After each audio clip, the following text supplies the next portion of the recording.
এইবার ঈদের এই হাটের সবচেয়ে বড় গরুটা আমি কিনবো। এই এলাকায় আমার চেয়ে বড় কুরবানি কেউ দিতে পারবো না। এই গরুটা আমি নেবো। এই সুৎখর রে, গরু আগে আমি বায়না দিছি, তুই দড়ি ধরছিস কে? এই গরু আমি কিনবো, ধরিস আর এবার ঘুষখোর সবে তুই আমার সুৎখর গসকার, তুই আমার সুৎখর করলি। এইবার কুরবানি হাটে আমার চেয়ে বড় গরু কেউ কুরবানি দিতে পারবো না। এরে তুই আমার ঘুষখোর করলি কে? আরে তুই তো নিয়ে একটা সুৎখর, তুই ধরিস আর এই গরু আমি নিবো। আরে আপনারা কি লাগাইলে না? এই একটা গরু নিয়ে দুজনে মারামারি লাগাই দিলে না? গরু হলো আমার একটা, আপনার কারে ছেড়ে কারে দিব? এই গরু আমি কিনবো, যত টাকা লাগে এই গরু আমি কিনবো। কোন এই গরুর দাম কত? এই সুৎখর, এই টাকার গরম কি তোর খেয়াল আছে? আমার নাই। এই গরু আমি নিবো। এই কোন তো আপনার এই গরুর দাম কত? এই হাটে সবচেয়ে বড় গরু হলো আমার, বুঝলেন? এইটা গরুর দাম 8 লাখ টাকা। 8 লাখ টাকা কিনে দে আর গরু নিয়ে চল। উস্তাদ, আপনি একদম ঠিক কাজ করছেন। এই বাজারের সব থেকে বড় গরু আপনি কিনছেন, আর এবার এলাকায় যারা দেখবো ওনার মান সম্পর্ক দাঁড়াবে, বুঝছেন আপনি? এই এলাকার সবচেয়ে বড় গরু প্রতি বছর আমি কোরবানি দেই। আমার সাথে বড় গরু কেউ কোরবানি দিতে পারবো না। আমি মফিজ একটা আয়রন পিস। এই গরু তুই নিবি না? এত সোজা, তুই আমার সামনে থেকে এই গরু নিয়ে যাবি। এই মুরব্বী, আপনি গরুর দাম কইছেন কত? 8 লাখ টাকা। তো আমি আপনার আরো 1 লাখ টাকা বাড়াই দিতেছি, মানে 9 লাখ টাকা দিব এই গরুর দাম। এই গরু আমি নিবো, তুই পারবি না। দেন ভাই, এই না এই গরু। হ্যাঁ আপনার দেন, এবার আমার টাকা দেন। এই টাকা বের কর। জি ভাই। ধরেন, ধরেন এই বায়নার 4 লাখ টাকা, আর বাকি 5 লাখ টাকা আমি দিতেছি। এই ট্রাক রেডি কর।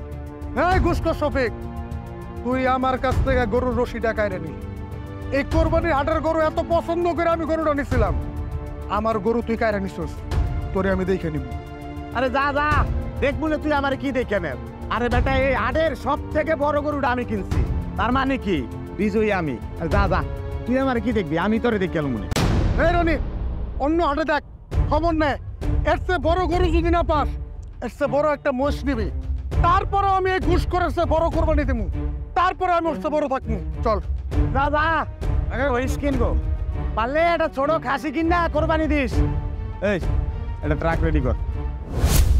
কিরে, ওই মফিস চাইছিল আমার চেয়ে বড় গরু কোরবানি দিব। এত সোজা। আর ওই সুদ খেয়ে কয় টাকা ইনকাম করে? আমার চেয়ে বেশি তো ইনকাম করতে পারে না। আইসে আমার লগে লাগতে। মহল্লার সবচেয়ে বড় গরুটা আমি কিনছি, ওর থোতা মুখ তো ভোতা হয়ে গেছে। ভাই, আপনি যে এত বড় একটা গরু কোরবানি দিতেছে, এটা তো এলাকার মানুষেরা জানাইতে হইব, নাহলে মানুষ জানবো কি করে যে আপনি 9 লাখ টাকা দিয়ে বাজারে সবচেয়ে বড় গরুটা কোরবানি দিতেছেন। কিরে, তুই তো ঠিকই কইছস। আমি যে 9 লাখ টাকা গরু কিনছি, এই মহল্লার সব থেকে বড় গরুটা আমি কিনছি, এটা তো মানুষের জানানি হইলো না। তুই এক কাম কর, তুই একটা মাইক ভাড়া কর। মাইক ভাড়া কইরা পুরা মহল্লায় ঘোষণা দিবি, ঈদের দিন সবাই আমার বাসায় কোরবানির মাংস নিতে। ও ভাই, আপনি ঠিকই কইছেন। আমি তাহলে ওই ব্যবস্থাই করি। আমি গেলাম ভাই। যা, আমি এক কাজ করি, আমি একটু লাইভে যাই। হ্যালো গাইস, এই যে দেখেন, এই মহল্লার সব থেকে বড় গরু হয়েছে এইটা, আর এইটা আমি কিনছি। এটার দাম হচ্ছে 9 লক্ষ টাকা। আর এই মহল্লার প্রত্যেকবারই সব থেকে দামি গরু এবং বড় গরু আমি কোরবানি দেই। আপনারা একটা কাজ করবেন, যারা যারা আমার আশেপাশে আছেন সবাই চলে আসবেন কোরবানিদের দিন, আমি সবাইকে মাংস দিব। এই যে এটা হচ্ছে 9 লাখ টাকার গরু। এই যে সবাই আপনারা দেখেন, এলাকার সব থেকে বড় গরু হয়েছে এটা, আর এটার দাম হচ্ছে 9 লক্ষ টাকা। একটি বিশেষ ঘোষণা, আমাদের শফিক ভাই কুরবানির হাট থেকে 9 লক্ষ টাকা দিয়ে কুরবানির গরু কিনেছেন। আপনারা সকলেই ঈদের দিন শফিক ভাইয়ের বাড়ি থেকে কুরবানির গোশত নিয়ে যাবেন। প্রিয় এলাকাবাসী, একটি বিশেষ ঘোষণা। উস্তাদ, ওই ঘুষখোর শফিক আপনার চোখের সামনে দিয়ে গরুটা কিনে নিয়ে গেল, এলাকায় মাইকিং করতেছে। আপনার কি মান সম্মান রইল? এখানে বসে তাকিয়ে যাচ্ছেন আপনি। এই বেটা, তুই কি জানোস না ওই ঘুষখোর শফিক ওই তো একটা ছোট লোক, আস্তা ছোট লোক। ওই কি করছে, মাত্র 9 লাখ টাকাতে একটা গরু কিনছে। এই গরুকে বড় গরু নাকি? ছোট্ট গরু। এই গরু তো আমার পছন্দ হইতেছিল না, কিন্তু হাটে দেখলাম ওর চেয়ে বড় গরু নাই, তাই ওটা নিতে চাইছিলাম। শোন, আমি ওর চেয়ে বড় গরু কিনবো, কমপক্ষে 15 লাখ টাকা দিয়ে আমি একটা গরু কিনবো। তারপরে যখন আমি 15 লাখ টাকা দিয়ে গরু কিনা এলাকার মধ্যে মাইকিংটা করবো, তখন মানুষ কি করবো, শফিকের গরু 9 লাখ আর আমার গরু 15 লাখ তখন ওর মুখে চুনকালি মরে যাইবো। আরে বেটা শোন, এগুলা নিয়ে চিন্তা করিস না, চল আবার হাটে যাই, যা হচ্ছে বড় গরু কিনে আনতেছে।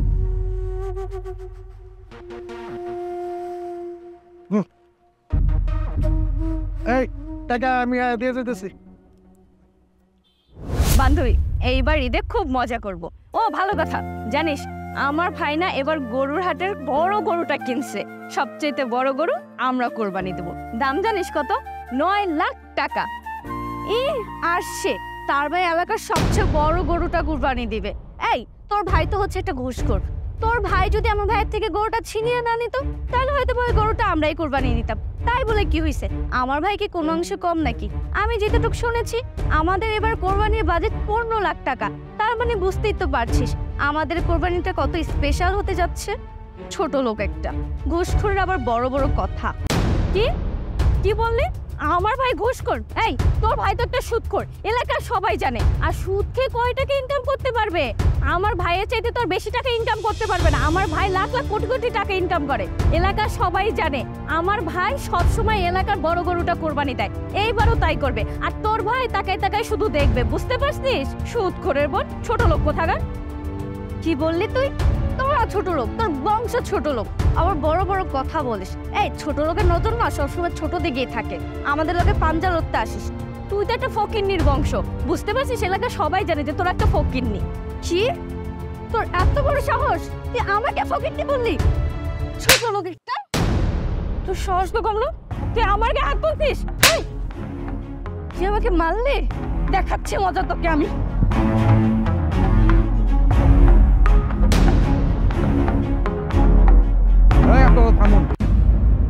আপনারা মেয়ে মানুষ হয়ে রাস্তাঘাটে কি শুরু, আর এমন একটা বিষয় নিয়ে কথা বলতেছেন যে বলার মতো না। কুরবানি নিয়ে কার ভাই বড়টা দিল, কার ভাই ছোটটা দিল, এগুলো নিয়ে কেন প্রতিযোগিতা করতেছেন? এই বিষয়টাকে কেন প্রতিযোগিতার মধ্যে নিয়ে গেলেন বলেন তো? সমাজের ধনী ধনীর মধ্যে যে সমস্ত বৈষম্য শুরু করেছেন, প্রতিযোগিতা শুরু করেছেন, এটা তো আসলে ঠিক না। কোরবানি হচ্ছে আল্লাহকে সন্তুষ্ট করার জন্য। আর এই বিষয়টা নিয়ে আপনারা দুজন ঝগড়া করছেন এখানে। দেখুন, আপনাদের দুই ভাইয়েরা যত বড় গরু কোরবানি দেখ না কেন, আল্লাহ পাক সেটা কবুল করবেন। কি বলেন? আমার ভাই গরু কিনছে 9 লাখ টাকা দিয়ে, কেন কোরবানি হবে না? হ্যাঁ, এলাকার সবচেয়ে বড় গরুটাই কিনছে আমার ভাই। হ্যাঁ, হবে না, কারণ হচ্ছে আপনার ভাই একজন ঘুষখোর। আর ঘুষের টাকা দিয়ে শুধু লাখ টাকা কেন, কোটি টাকা দিয়ে গরু কিনে কোরবানি দিল, আল্লাহ পাক সেটা কবুল করবেন না। আপনি আমাদের এলাকার মসজিদের ইমাম হয়ে আমার ভাইকে অপমান করতেছেন। হ্যাঁ, আমার ভাই যদি জানতে পারেন আপনাকে কি করবে দেখেন। আমি এখনই গিয়ে ভাইয়াকে বিচার দিব আপনার নামে।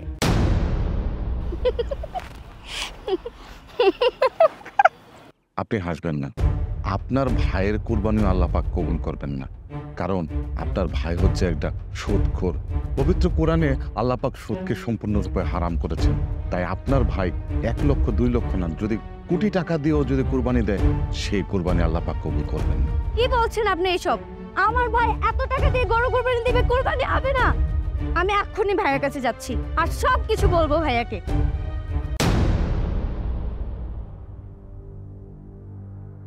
হায় রে আজব দুনিয়া, কুরবানির মতো এমন একটা বিশেষ অনুষ্ঠানকে নিয়ে ওরা যে রকম প্রতিযোগিতা শুরু করছে, ওরা আসল তাৎপর্যটাই তো নষ্ট করে ফেলছে। আল্লাহ আমাদেরকে হেদায়েত করো। কিরে ভাই, তুই কান্দা দুঃখে দেখ, বাজারের সব থেকে বড় গরুটা আমি তোর লেগে কিনে লয়েছি। আরে রাখো তো তোমার গরু কোরবানি। ভাইয়া তুমি নাকি ঘুষখোর, আর ঘুষখোরের কোরবানি নাকি কখনো কবুল হয় না। জানো, আজকে আমাদের মহল্লার ইমাম আমাকে ডেকে কতগুলো কথা বললো। সে বলছে যারা ঘুষ খায় তাদের কোরবানি আল্লাহ তাআলা কবুল করে না। কি অপমানটাই না আমাকে করলো। কি ওই ইমামের এত বড় সাহস আমারে কইছে ঘুষখোর? আজকে ওর আমি মসজিদ থেকে বাইর করে দেবো। চল তো আমার লগে আয়। আরে না, গরু এখনো পাই নাই, হাটে গেছিলাম, গরু পছন্দ হয়নি। আচ্ছা একটু রাখো। আরে বোন, তোর কি হয়েছে? তুই এরকম মন খারাপ করে আছিস কেন? মন খারাপ হইব না তো কি হইব? তুমি জানো ভাইজান, আজকে আমাদের মসজিদে ইমাম সাহেব কি বলছে আমারে? বলছে তুমি নাকি সুদখোর, তোমার সুদখোরের টাকা দিয়ে যদি তুমি কোরবানি দাও, ওই কোরবানি জীবনও হইব না। এইসব কথা শোনার পর কি মাথা ঠিক থাকে কও? এই মোল্লার বাচ্চা তোর এই কথা কইছে? আমার লগে চল, ওর ফটো আমি বাইর করতেছি। আয়